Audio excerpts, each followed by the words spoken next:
For the final major dollar pairs today, we've got USD Swiss, USD Yen, and USD CAD.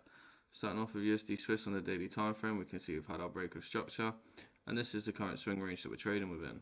We've been speaking about that for the last few days, that this swing high and the first high of these descending highs is the main liquidity target now for USD Swiss.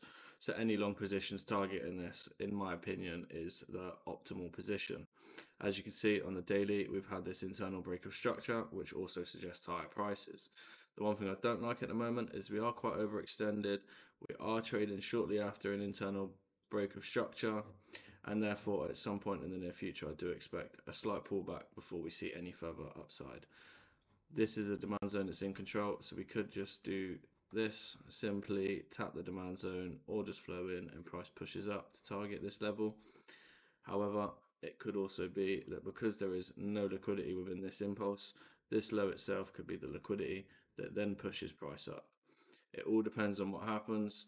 I want to see if we take out this high.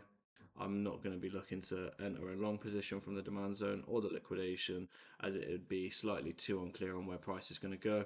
However, if we don't take it and we start to see the retracement, we still have the liquidity target open. I'll be a bit more aggressive in my approach when looking for longs. Moving on to UJ, we're still not really looking at this pair. We've had one break of structure here, two breaks of structure. We're trading after the break of structure line, and we're at high risk of intervention.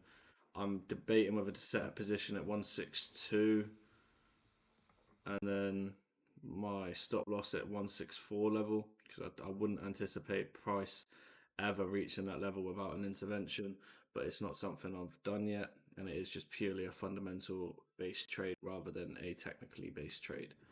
Moving on to the final major dollar pair, we've got USD CAD, and as you can see, after having a break of structure in towards the downside, we've now had a break of structure in towards the upside. This is the current swing range that we're trading within, and we are very overextended. I want to see some reaccumulation, lower prices, take out some points of liquidity before then seeing any further upside continuation plays.